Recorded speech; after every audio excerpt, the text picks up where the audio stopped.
At least 39 people died in Panama after a bus carrying more than 60 passengers fell off a cliff on Wednesday. In Syria, the Council of Ministers discussed the recovery plan following the earthquake. The non-government charity organization Save the Children reported that over the past 4 years, more than 8,400 Europe-bound migrants died at sea while attempting to cross the Mediterranean.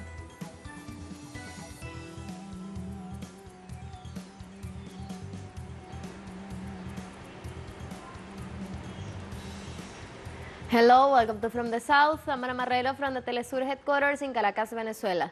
We begin with the news. Stay with us.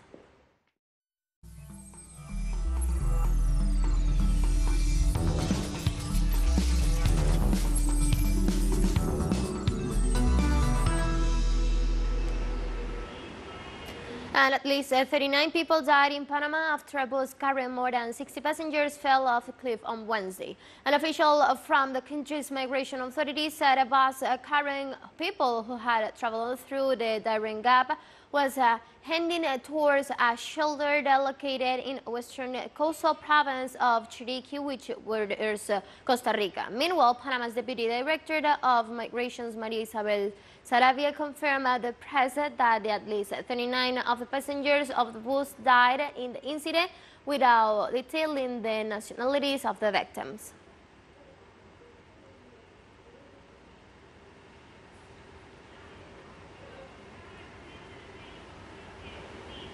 Mexican President Andrés Manuel López Obrador on Wednesday asked Congress and other authorities not to hide information about the trial in the United States of former Security Minister Gerardo Garcia Luna for drug trafficking. López Obrador called on executives in the Mexican Chamber of Deputies to allow them to know the files of Garcia Luna kept in that body, and formal requests can be made to repeal them. López Obrador points out it will be good to make them known because there are many doubts about the case. They are talking about a mafia and its collusion with power that dominate Mexico for a long time, not only organized crimes but also coordinated white-collar crime, the Mexican head of state added.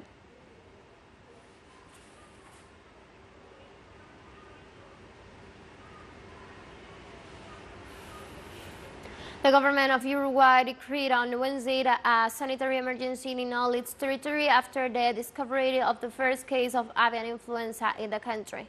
The Ministry of Livestock, Agricultural and Fisheries notified of the emergency through a press conference headed by Minister Fernando Matos. He explained that the first case was detected by a park ranger in the Garzo Lagoon in the southeastern of the country and points out that the disease is a risk for the national poultry production. After this, he points out that the epidemiological evolution of the disease indicates that it is spreading in all continents as well as advancing in America.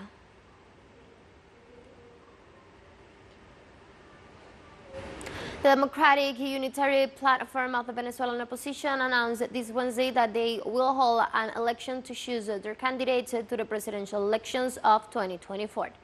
Primary Elections National Commission President Jesus Maria Casal said the Unitary Platform, which is made up of 10 political organizations, will hold internal elections next October the 22nd to choose its representative in the 2024 presidential race.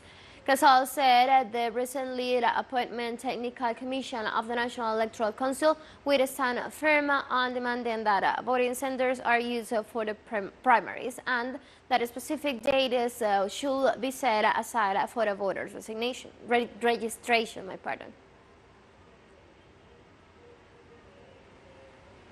Opponents of Gustavo Petro's government in Colombia took to the streets on the Wednesday to demonstrate against his administration and social reforms.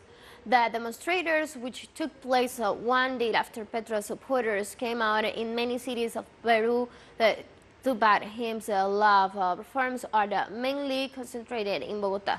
The protesters gathered in the Capital National Park, from where they marched to downtown Plaza de Bolívar, where the Palace of Justice and Congress are located. The opponents verbally attacked teachers and the indigenous people who have been camping outside the capital since February the 7th.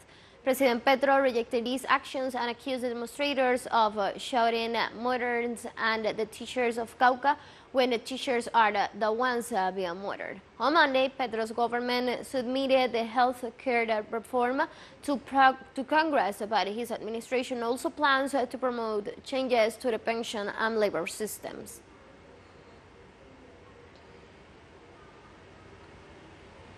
Cuba received on Wednesday 25,000 tons of wood donated by Russia to help food production on the island. Cuban Deputy Minister of Foreign Trade and Foreign Investment, Ana Teresita González, thanked for the donation and stated that the aid reaffirms the ties of brotherhood and the mutual commitment to strengthen economic relations and cooperation between both nations. The Russian ambassador to Cuba, Andrei Guskov, stressed that his country will continue to support the Caribbean island in the situation of it is facing. The Russian diplomat denounced the economic blockade imposed by the U.S. on the country. However, Russia and Cuba will continue to develop bilateral projects in economic and social matters until 2030, thus promoting commercial interaction advantageous for both nations. This donation came to the island at the request of the government of the Russian Federation, so we continue to support the brotherly people of this heroic country in the extremely complex situation they are facing. The Cuban Deputy Minister of Foreign Trade and Foreign Investment, Ana Teresita González, thanked for the donation which arrived in Cuba by ship and joined other shipments from Russia in recent months. On behalf of the government and people of Cuba, I would like to express our deepest gratitude for the donation of 25,000 tons of wheat delivered to Cuba by the government of the Federation of Russia, which will favor the production of food for our population. Let's take a very short break now, but remember you can now follow us on our TikTok account as teleSUR English, in which you will be able to see news in different formats, news updates, and more. Stay tuned for more news.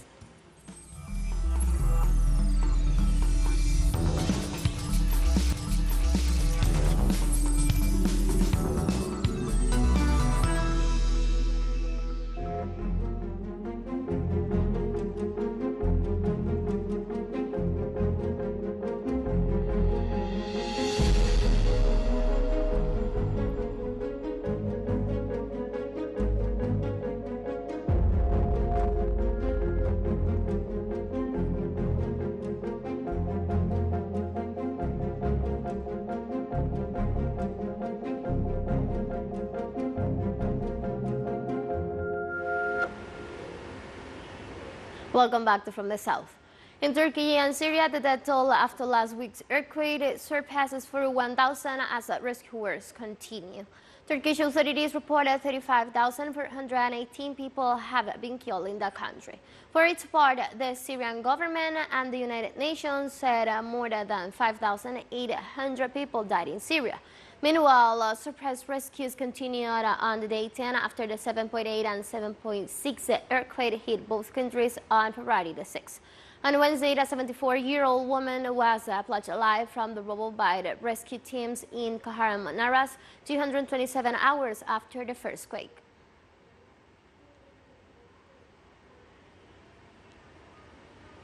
In Turkey, authorities said that more than 400,000 residential and industrial buildings need to be built in the provinces affected by the February 6 earthquakes. According to the latest report, now that almost half of the evacuation work has been completed, it has been estimated that more than 211,000 buildings have been severely damaged in the 10 provinces affected by the quakes. In all, there are 13.5 million residential affected. Thousands of homes and workplaces have been destroyed, and 47,000 severely affected buildings must be demolished urgently.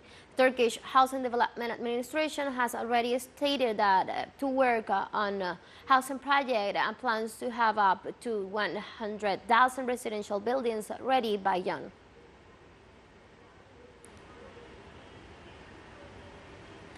Nearly 5.3 million Syrians were left homeless by the earthquake that struck parts of Syria on Monday, the 6th. In order to alleviate suffering of the affected families, friendly countries like Venezuela are sparing no efforts. Our correspondent Hisham Wanus reports from Aleppo. On the instructions of Nicolás Maduro, the Venezuelan diplomatic mission in Syria visited the devastated city of Aleppo to see for themselves the extent of the damage caused by the earthquake and the situation of the families affected by this natural disaster. The visit of the Venezuelan ambassador to the affected areas aims to know the situation on the ground in order to assess the reality and explains this image to President Maduro in order to take the necessary measures and increase the support to Syrian people, a matter that we appreciate and praise. This materializes the human character of the Venezuelan people and government. The truth is that what we're seeing here in Aleppo is touching. And of course, as President Nicolás Maduro instructed us, he told us to visit all the spaces and show your immediate solidarity with the Syrian people. And we from Venezuela will do everything in our hands to support the people, as we have been doing since the beginning of the armed conflict, as it has been a sovereign policy of our country.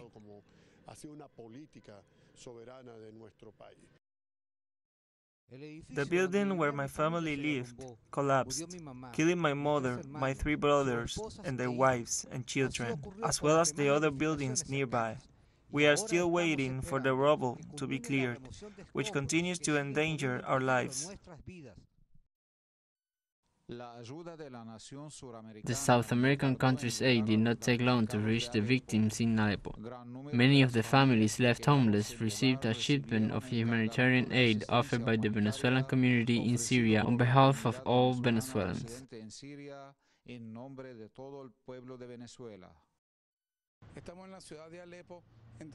We are in the city of Aleppo sending aid to the people who have suffered this tragic earthquake, in accordance with the instructions of our President Nicolás Maduro, and this aid is done in coordination with the Venezuelan community living in Syria, in coordination with the embassies. A few days ago, a Conviasa flight brought a group of rescued dogs to the city of Latakia. The dogs are being used in the city.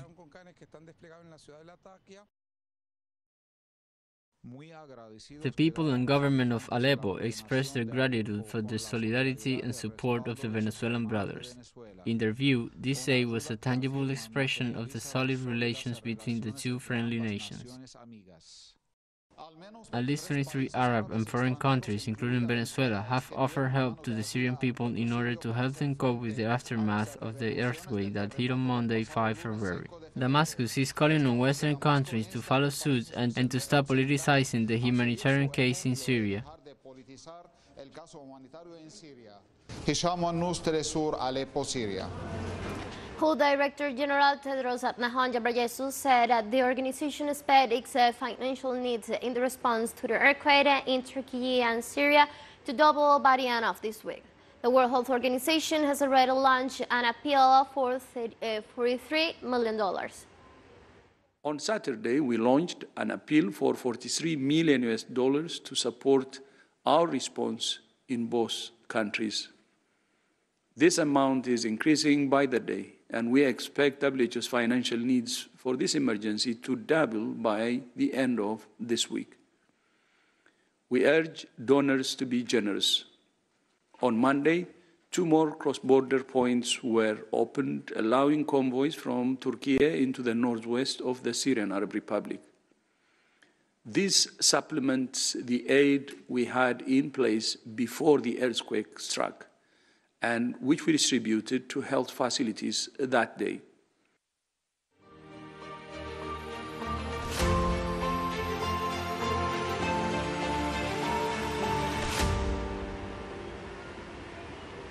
The North Atlantic Treaty Organization, NATO, reiterated its commitment to supply military equipment to Ukraine in the context of the Kiev-Moscow conflict. NATO's position was reiterated on the second day of a meeting of the bloc's defense ministers in Brussels. The organization said it will continue to provide Ukraine with ammunition and weapons in defense of its sovereignty and its accessions to the group. In this context, NATO Secretary General Jens Stoltenberg insisted on the importance of Ukraine winning the conflict with Moscow. Russia has warned on several occasions that supplying arms to Ukraine by NATO and the U.S. encourage confrontations between Kiev and Moscow.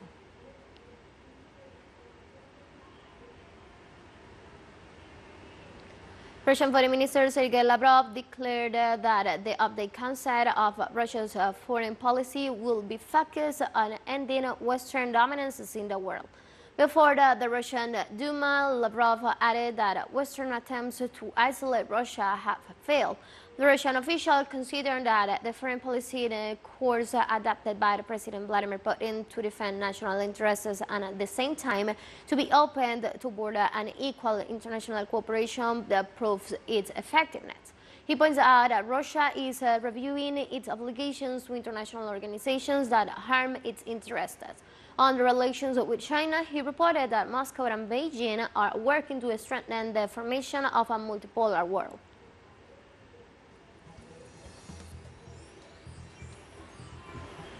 And we have more news coming up after a final short break, so don't go away.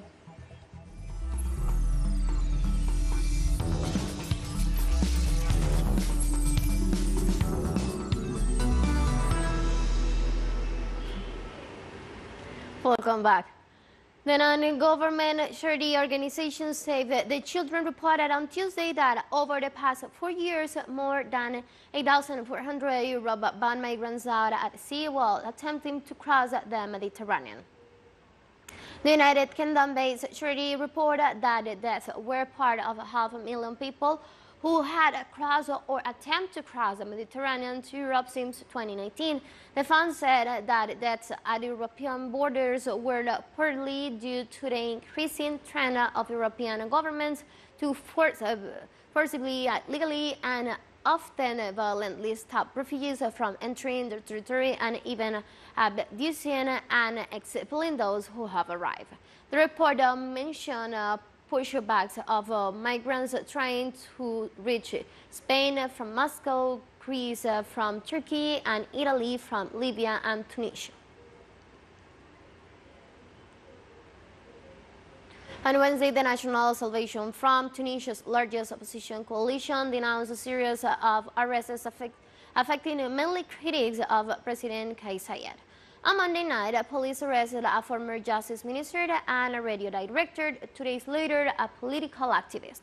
The arrests come after Saied froze parliament and granted himself sweeping power in a move labeled as a coup.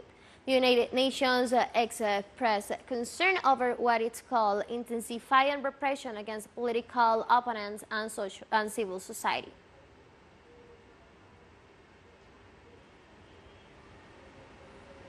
Nigeria has one of the lowest numbers of women in public office in the world, and the number of those aspiring to political offices in local and national positions has fallen since 2019 on the verge of the 2023 elections. In Nigeria, women run for 10% of state assembly seats, 9% of House seats, 8% of Senate seats, and 6% of governorship roles ahead of elections to be held on February the 25th, 2023, to elect Nigeria's president and vice president. And only woman, Princess Chichi Oye, is running for the presidency, although her score against 17 male rivals is expected to be lower according to the opinion poll.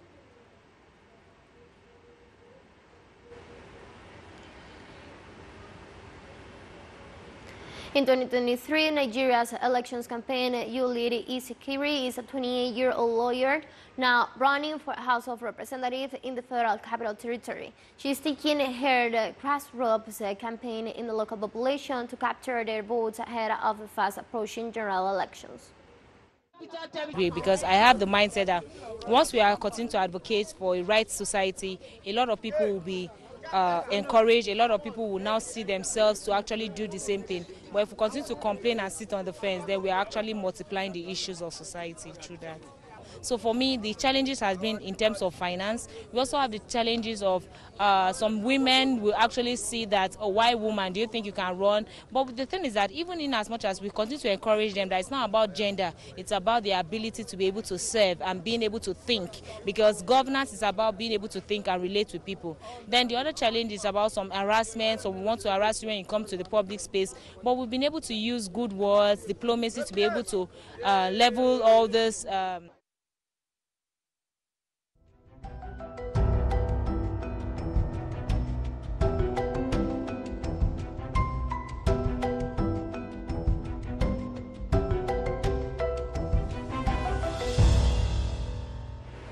United Nations Under-Secretary General for Humanitarian Affairs and Emergency Relief Coordinator Martin Griffiths highlighted on Wednesday the importance of keeping the Black Sea Grain initiative active.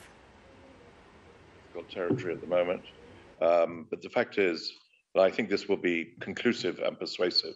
I hope so, that the Global South and international food security needs that operation to continue. We're now, close to 20 million tons come across the Black Sea. We don't need it stopped in the middle of March, and I hope and believe actually, or that it will be extended. And that is because it is an obvious case for international humanitarian security. New Zealand government on Wednesday confirmed 3 deaths after Cyclone Gabrielle caused a trail of destruction across the northern region of the country. Authorities are now assessing the extent of damage caused by the cyclone in isolated villages where the flood waters drained roads and shut down communications and power supplies. According to local sources, crews rescued about 300 people from rooftops and another 60 people group from a large building abandoned by the flooded waters.